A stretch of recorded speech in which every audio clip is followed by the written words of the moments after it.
ladies and gentlemen, please welcome our friend, Mr. Jared Spool. Thank you. You all set? Yes.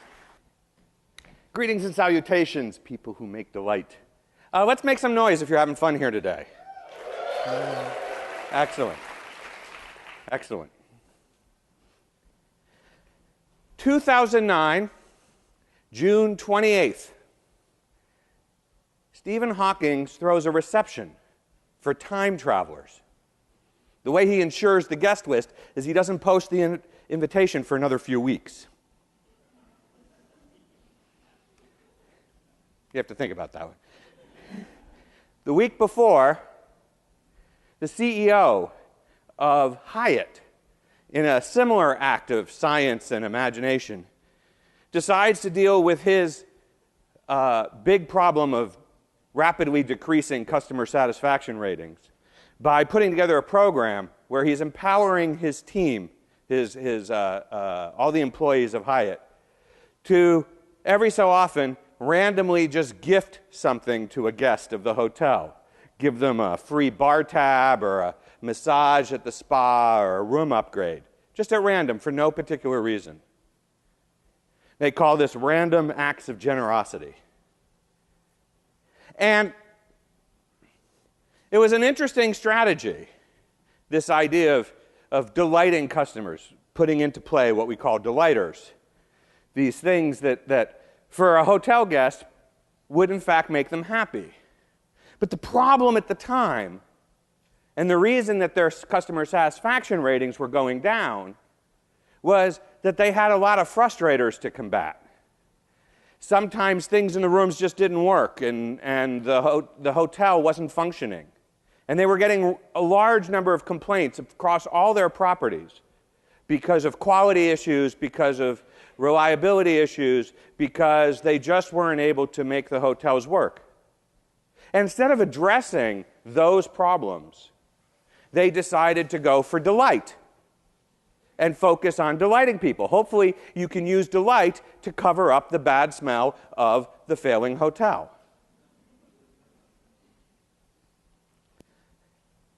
But this strategy didn't work. That's not the interesting part. The interesting part is we can predict why it doesn't work. We know why that is. Now, it turns out, I learned today, that I get paid more if I put a customer journey map in my talk, so I've done that. And for the hotel, the customer journey map is sort of a standard one, right? If we want to just sort of hone in on the online booking process, we can look at how that process goes. And we can measure on a scale of frustration to delight what that experience is like for someone who's booking a hotel. And we can then map out the parts that are delightful and the parts that are not so delightful. And we can see that some parts work really well and some parts are really frustrating, like when you have to put in the credit card information multiple times because it keeps telling you about one error message at a time, even though you'd made multiple mistakes because you didn't understand what it was asking. And what you end up with is this map that gives you a picture of what that customer is like. And this is probably the single most useful diagramming tool that we can have when we want to start thinking about delight. And what it tells us, in fact, is that there's a strata here. Everything that appears down at the bottom is really a frustrating experience, and everything that appears at the top is really a delightful experience. But the question is, what comes in the middle?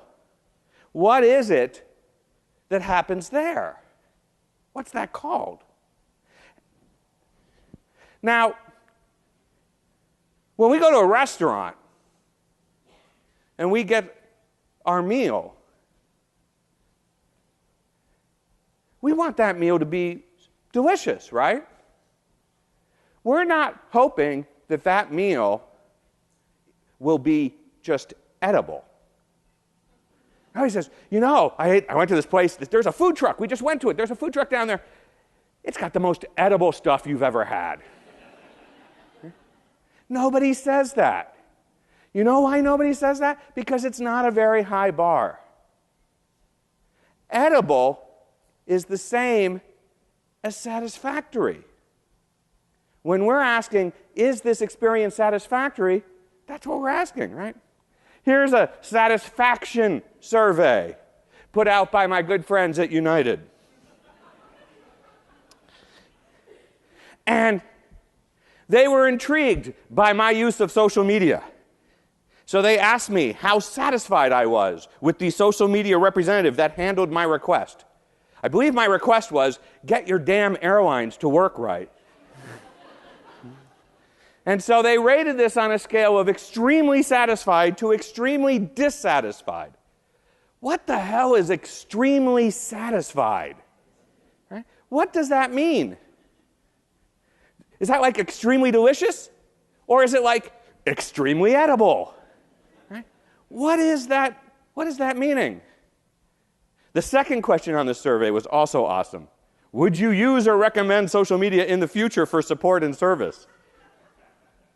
Yes, but not yours. So, that box in the middle, what is it? Well, in my world and online experiences, we think of it as being usable. Usable is that sort of satisfactory level. If we're usable, we're satisfactory. And this turns out to be really important historically, because when I started in this business back 30 years ago, we were on a mission to make the world more usable. We wanted everything to be more usable because everything back then was really frustrating. And to get from frustrating to usable, it's actually quite simple. We know how to do this. Just don't suck anymore. Right? But it turns out the skills required to get from frustrating to usable are not the same skills as required to get from usable to delightful. They're different. To be delightful requires other talents, other skills, other techniques. And so those of us who worked for years trying to just get things usable, we were ill-equipped when we actually got there. When we had pretty much sanded all the frustrating bits out of the process, and now we were in this era of thinking about things from a delightful stance.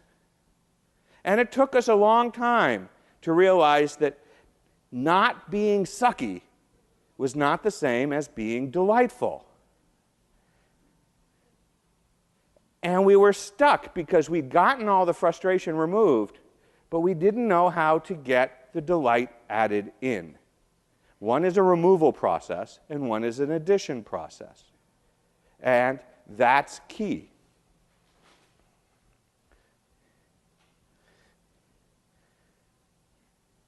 So we have to think about how we translate this into strategy.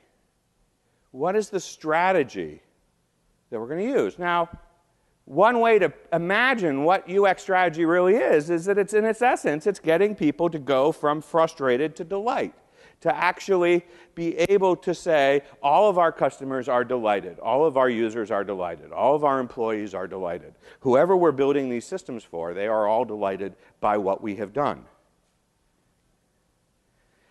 And we know how to do this. There's a series of questions that we can start to ask to get us there. We can, figure out what it's going to be and how to allocate the resources behind it and what we're going to actually say no to, because keeping stuff out is absolutely critical, and telling that we've done a good job and making sure that we're different from others in our marketplace and understanding what that innovation question is going to be about, and the all-important question, figuring out how we're going to price it. Right? All of these things are part of that strategy. If we can answer all these questions, we are well on the way to the strategy that's going to get us there. So that's the thing. Here we are, trying to figure out what it was about Hyatt that was just not going to work. And the dude who had figured it out had actually figured it out 2 decades before. His name is Noriaki Kano, an economist. And he wanted to address the question of what type of investment does it take to make customers satisfied, to make customers delighted. What kind of investment do you need? Very economist-type question. And so he built this little model, which we all now refer to as the Kano model. I don't think he did. I think he just said, this is my model.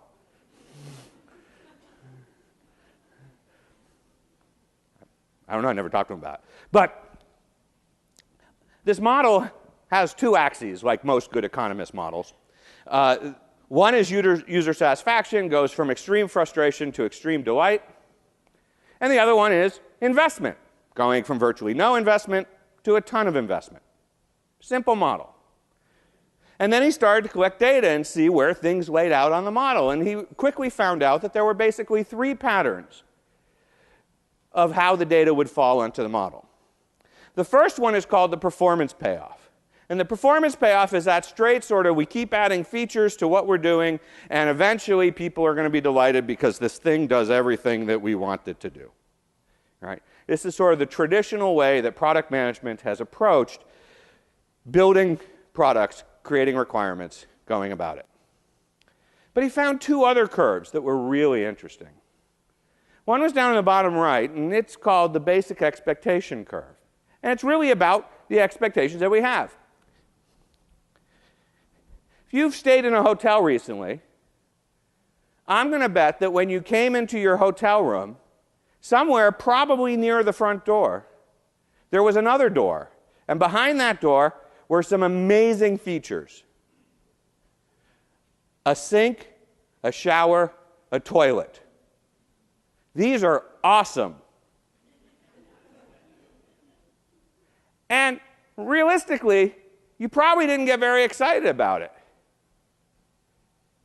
But the fact is that in the world of staying in other people's places, if you look at the entire history of people staying in hotels and inns, having a bathroom in your own room, it's a pretty new feature. It's only been around for a couple of decades. Right? Your grandparents may have stayed in hotels that didn't have bathrooms in the hotel room. Their grandparents, most likely, if they stayed anywhere, did not. When Joseph and Mary checked into the inn, there was no bathroom in the room. Right? But here we have it. We have bathrooms now. And if we go to a hotel and the bathroom doesn't work, if the shower doesn't deliver hot water, if the toilet overflows, we get upset.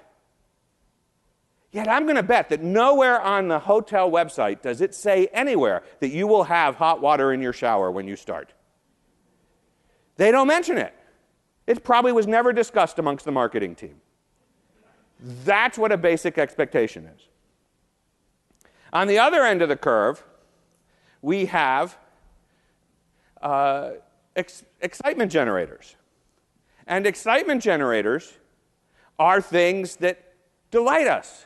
They don't take a whole lot of investment, but they end up delighting us.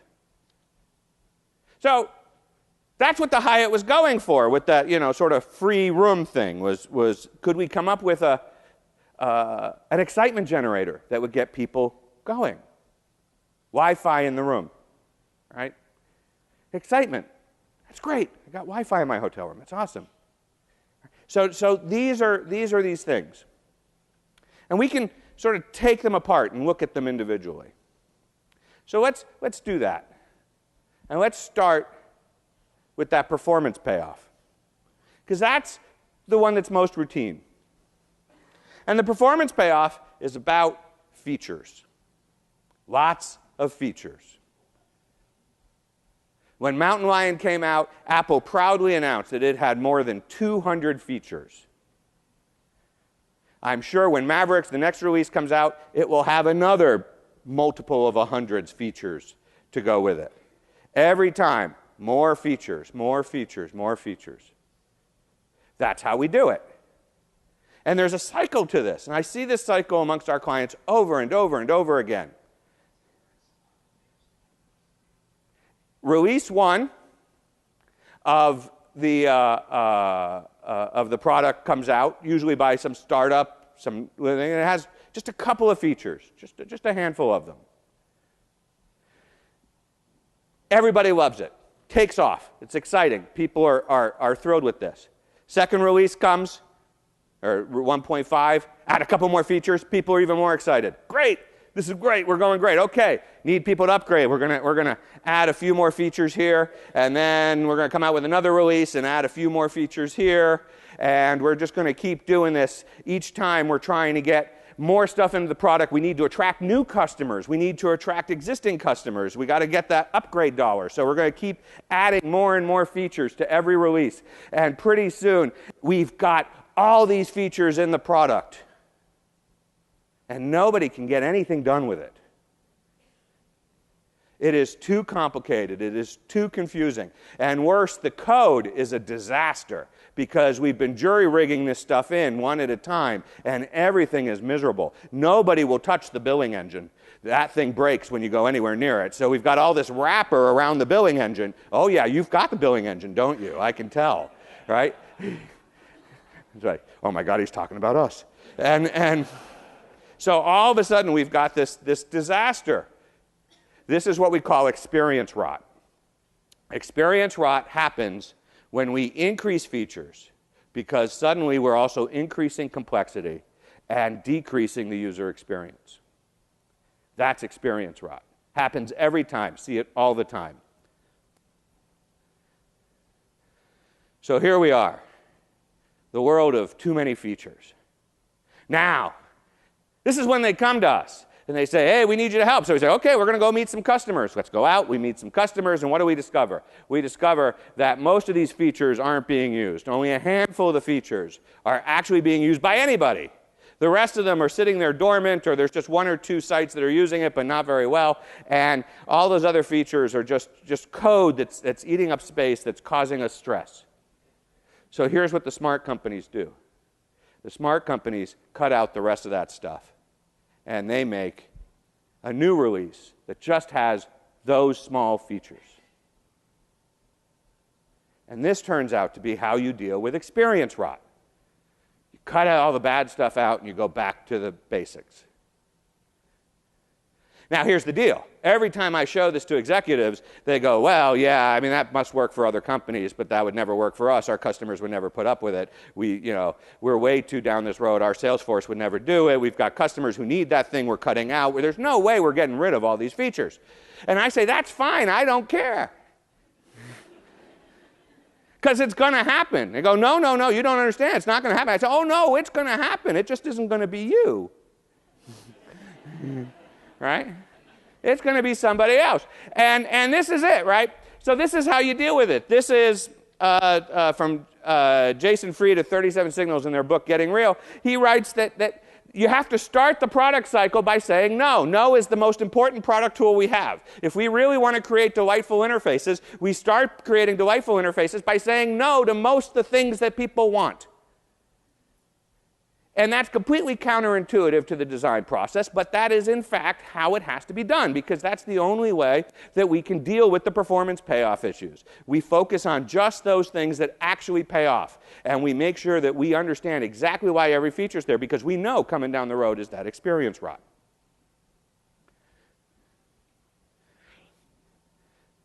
But that's not our only issue. We also have to deal with this basic expectation thing. And this basic expectation thing, it's gnarly, right? That hotel bathroom, it has a shower. And we expect that shower to have hot water. Not only do we expect it to have hot water, we expect it to have hot water instantly. The other day, I was staying on the 32nd floor of a hotel, and I expected that as soon as I turned on the hot water, it was going to be hot. Where the hell did that expectation come from? At home, I live in a one-story house. I turn on the damn water, and it takes 4 minutes for it to get hot. Damn landlord. The fact is that we have this expectation. It just came out of nowhere. We want hot water. And do you know what hotels have to go through to make that work? How do you make a skyscraper always have hot water? Well, you don't have a hot water heater in the basement. What you have are circulators and hot water heaters on almost every floor. And so it's constantly circulating hot water all the way through the system, always. So that no matter where you are in the building, you are never more than a couple of meters away from really hot water running through the pipes. The expense of making sure you have that instant hot water is huge. Basic expectations are really expensive to meet.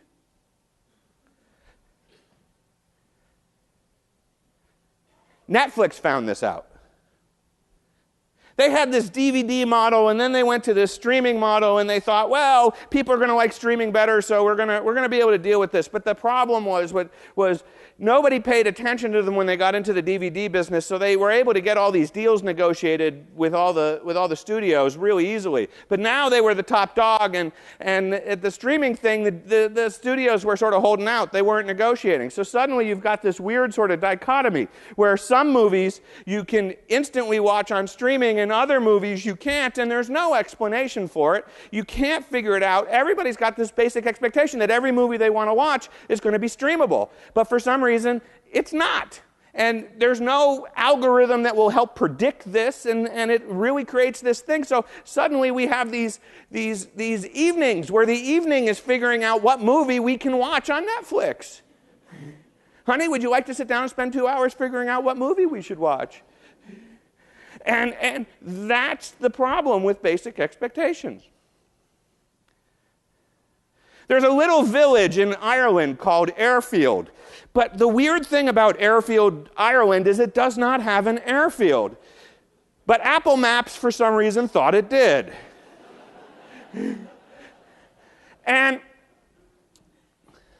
this really upset the Irish government because they were afraid that some pilot who was completely lost, who'd lost all their systems, would open up their damn phone and look up and say, oh, there's an airfield, let's land there, and they're going to end up in the town hall. You've been there?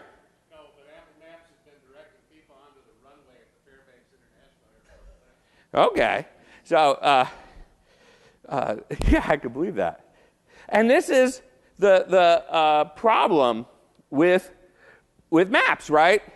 Maps, the issue with maps was not really a technical issue. It was a basic expectations issue. We expected maps to just work out of the box. Here's the funny thing. When Google Maps first showed up, it was just as crappy as Apple Maps. But now Apple Maps has become a whole new level of art, where we can see a new perspective on the world that really, this one's my favorite, the Burger King in the old church.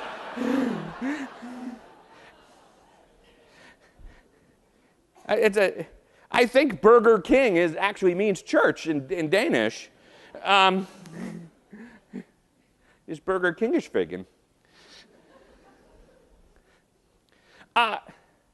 This is the thing about basic expectations, right? And here's the deal. Notice that the curve does not go above that neutral line. It does not go above that center line. It's because you can never exceed, you can never delight people by meeting expectations. It's like, no one comes running out of their hotel room going, oh my gosh, that was like the best hot shower ever, right? That toilet flushed perfectly first time, didn't have to flush it a second time. Love it. Right? Nobody ever says that. The best you can do is satisfy, but you can screw it up. You can completely screw up it. All you have to do is make it worse. And that's what happened to Apple. That's what happened to Netflix. These stalwarts of great design suddenly found themselves dealing with basic expectations. So, what we want to do is make sure that we're constantly being diligent, looking for what those expectations are. Saw this recently with a client that has a product that users love, and they came out with their iPad version, but the iPad version only did a subset of the functionality because, well, it was new and they were just getting it out there. But they made a big deal and they marketed to everybody that this iPad version was out there, and people downloaded it, and then they went to do the thing they normally do every day, and they couldn't do it because that function hadn't been added. That basic expectation hadn't been met. So if you go to the reviews for this app, every review is like a one-star review of all these people saying, but I couldn't do my basic functions. And I said to the CEO, they're working on version 2, but it still won't have all the stuff. I said, what you should do is go through, actually figure out who's using the functionality. And if they're using a function on a regular basis that's not in the app, do not market the app to them. Or at least send them a note that says, don't download it. Wait, we're working on that stuff, but you're not going to be happy with this because it doesn't do the thing that we know you do every day. Just wait. It'll be there. We're working on it. He said, well, we don't want to highlight what we don't do. I said, oh, you will. You can either do it before launch or after launch. You get a choice. But you will be highlighting what you don't do. That's what basic expectations is. And then there's the excitement generators. So we have our customer journey map. And Leslie mentioned this morning that one of the things we can do with the customer journey map is we can think about, well, what would it mean if the whole thing were delightful? Could we imagine an experience that does the same things but delightful all the way across? Right? Make it all delightful across the experience. And that's really what the excitement generators are about. They are about making it delightful all the way across.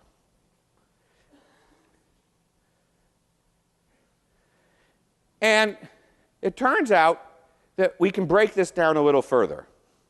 Taking what Kano started with and adding what Dana Chisnell did with her 3 approaches to delight, we can actually break this up into pleasure, flow, and meaning. And we can look at each of those things independently. Let's look at pleasure.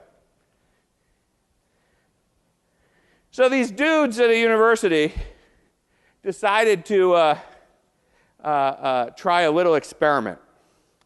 And they went to eBay and they bought these little trinkets.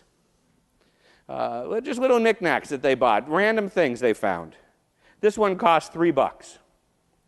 And then they hired a writer, a storyteller, and they had them write a story about the trinket. And then they took the story and made that the product description of the product and resold it on eBay. This one sold for $193. Right? Completely fictional story. It's brilliant. It's all about how, the house burned down and this was the only thing left, and mother kept it as a good luck charm and escaped the Nazis with it, and and that's worth $190.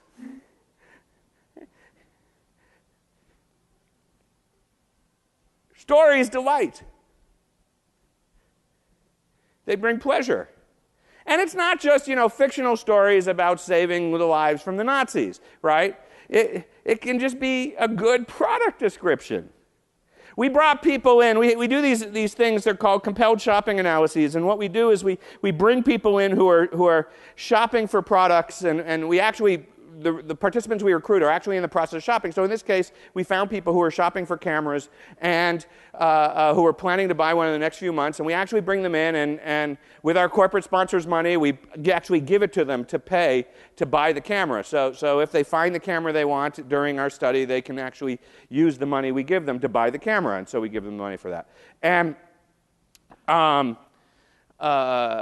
we brought them to Walmart, and we looked at the Walmart product description with them, and it's the Walmart product descriptions are all taken directly from the manufacturer, so they just pump the manufacturer copy right into the thing.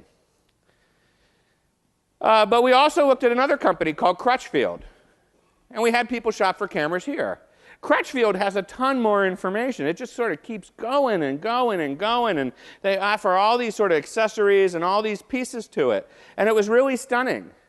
And when we looked at what people spent on the websites, we gave everybody a budget. That was how they figured out. So that was the money we were going to give them, and they had it. And on Walmart, people spent on average about 89% of their budget, which was not unusual. Most of the 13 or so sites that we studied in this particular study, the average was about $90, $91. So this was not far off the mark for that. But there was this outlier, which was Crutchfield.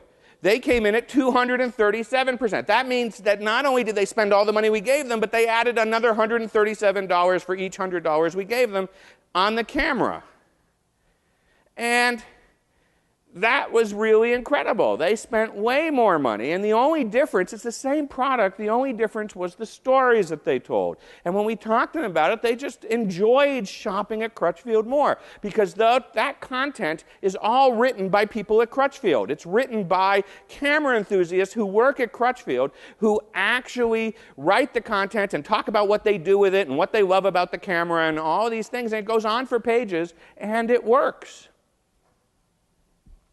And that's pleasurable. That's delightful. We can now move over to flow. The best way to talk about flow is to show you flow. This is the Progressive website, and Flow is their spokesperson, but that's actually not what I'm interested in. What I'm interested in is how you get a quote. Because before Progressive came along, the quote process took about 20 minutes. You had to answer about 80 questions. And chances are, for 70% of the people who try to get an online quote, the answer would be, sorry, we don't sell insurance in your neighborhood. And the Progressive people turn that upside down. The first thing they ask you is your zip code. If it turns out that your zip code is not someplace they sell, they disqualify you right off the bat. Nobody else did this before. I don't know why not. They just didn't. It's not how they worked. But the actually, I do know why they didn't do it. The reason they didn't do it was because it took an extra hit to the server. Right? In order to check the zip code, you had to ask the server just about the zip code. And every time you hit the server, it cost them money. So they'd rather just do the whole quote at once. So they'll get all the information and then tell you live in the wrong zip code. And that's why they did it. But here it's a little different. So once you get there, they start to fill out this form. And interestingly enough, they already put the zip code in because you've already put it in, so you don't have to do that twice. You put in your name, your mailing address, your birth date. And then they do something really neat.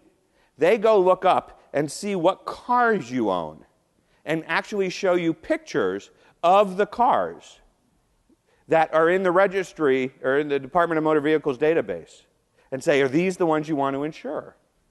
And then from there, because they know which model of car, they already know all that information about what equipment it has and what safety stuff it has, so they don't have to ask you that. So they just get another bare minimum stuff, and they got the whole thing down to 6 screens. And at the end of the 6 screens, you get a quote. Whole thing is under 3 minutes. So they went from 20 minutes to 3 minutes. Took over the industry. This is delightful because it makes the flow work. Right? You just get there, you follow the process, and you're done. That's what makes it delightful. It's not particularly pleasurable in the way that any website about insurance is pleasurable, but it's definitely delightful because it just is so much easier than all the other ways to do it. And the last category that Dana came up with is this category of meaning. And for meaning, the easiest way to explain this is to turn to the folks at Zipcar. On November 6, 2012, Election Day, they were giving out half-price Zipcars for anybody who would drive people to the polls. Brilliant marketing campaign. And Zipcar does stuff like this all the time. They're always sort of taking their goodwill with their customers and giving free cars to deliver food on Thanksgiving to people in need, and all sorts of programs like that are just really about more than just renting a car when you need it. And Not everybody resonates with this, but a lot of people find their relationship with Zipcar to be one of meaning. One that really is like we're in it together and they're using their resources and I'm going to help them use their resources to do good in the world, and then I'm bonding with that brand. And suddenly we're now doing all this. The thing is that this is authentic. It's easy to make it not authentic. During the Olympics, United was running this massive campaign about how they were transporting all of the Olympic teams to the London to be able to get there. And yes, they were transporting all these people. There's no doubt about that. But it did not translate for United customers, because United customers did not see that same care that they were giving the Olympic teams in those commercials given to them at any time they travel. If you want to try and find meaning in anything that United does, the basic message they send is, damn it, this would be a lot easier if you weren't here. It would be so much easier to fly these planes if you did not have to get on it.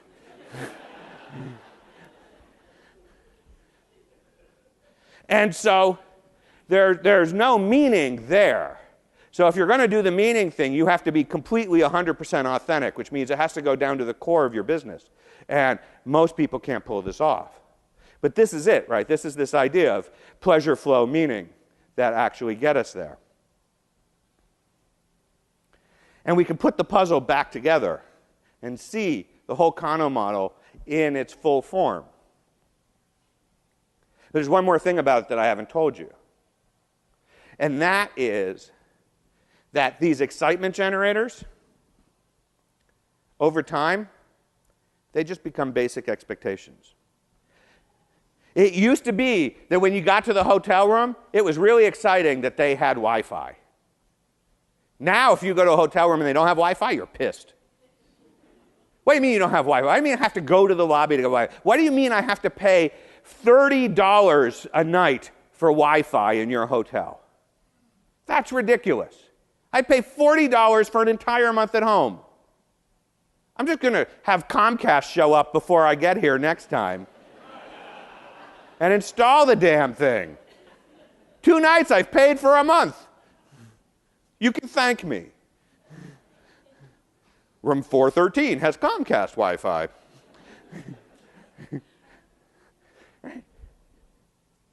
Those things that are exciting today will be basic expectations later. And you know what? We may not make it that. Somebody else may make it that for us. Once the competitors get wind that this is good for people, everybody's going to want to do it. And all of a sudden, we've pushed it into the corner.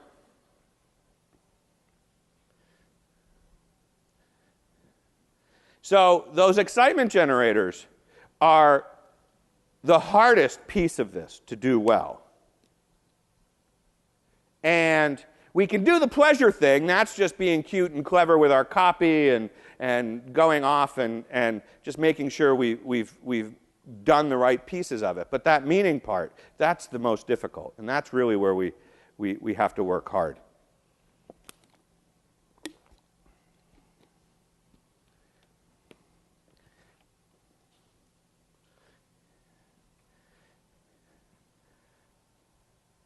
So it turns out these lines have names. The current experience is what users are currently doing. That line across the top of what happens if we make the whole thing delightful, we call that the aspirational experience. And the distance between current experience and aspirational experience, well, that also has a name. Call it innovation. Innovation is how we get that line up. It's how we move forward. And innovation comes in interesting forms.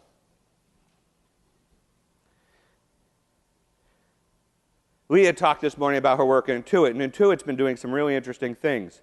This is a product of Intuit that came out a couple years ago.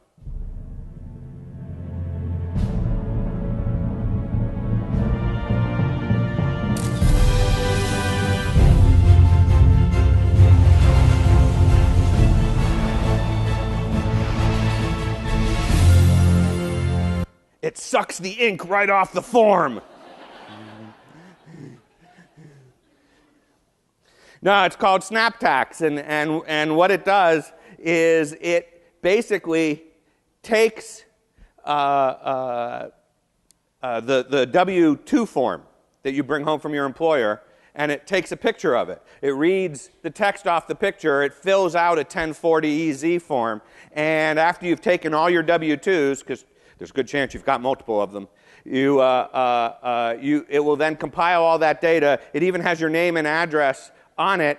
There's absolutely nothing you have to put in other than to say, yes, I believe this to be accurate, and then it submits it automatically for you.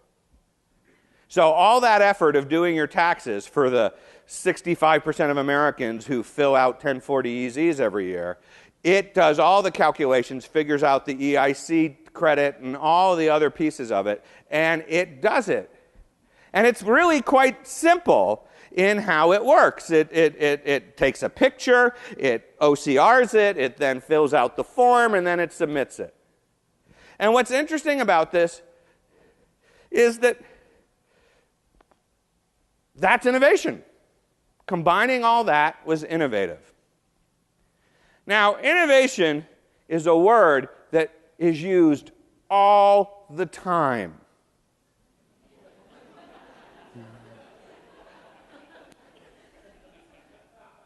But here's the problem with the word innovation. I don't think that word means what you think it means. It turns out that innovation is not about inventions. Intuit did not invent taking pictures. They did not invent OCRing financial forms. They did not invent filing electronically. They did not invent filling out the form automatically. They did not invent any of those things. What they did was they combined those things in a way that added value in a place where there was no value before. That is innovation. And so when you get the directive from management to be innovative, it's quite simple to do, right? Figure out what that current experience is. Figure out what that aspirational experience might be. And then figure out what the baby steps are that are going to get you from your current experience to that aspirational experience, just like we've been talking about all morning. And by taking those baby steps, you'll be able to add value where it wasn't before, and you'll end up delighting your customers. And so, what we want to take away here is that experience rot is coming to get us, if it hasn't gotten us already. We need to constantly be diligent to pruning away those features and ensuring that we're not doing that, not going down that road, because that's the number one thing that prevents us from doing anything innovative, anything delightful, is that damn experience rot. It's what gives our competitors all their advantage.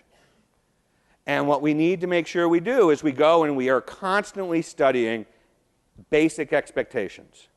Do we understand what expectations we're missing with every new thing we do? Then we can start to apply things like pleasure, flow, and meaning in order to create great delight. But we have to keep in mind that those delighters that we come up with are going to eventually become basic expectations, so we have to constantly be looking for new ones and taking those baby steps to get there. And that's what I came to talk to you about. If by chance you found this interesting, it turns out that I've partnered up with a fabulous woman named Dr. Leslie Jensen-Inman, and the two of us are actually in the process of figuring out how to train large numbers of designers to be able to do just what I talked about. And it's a program that we're calling the Unicorn Institute.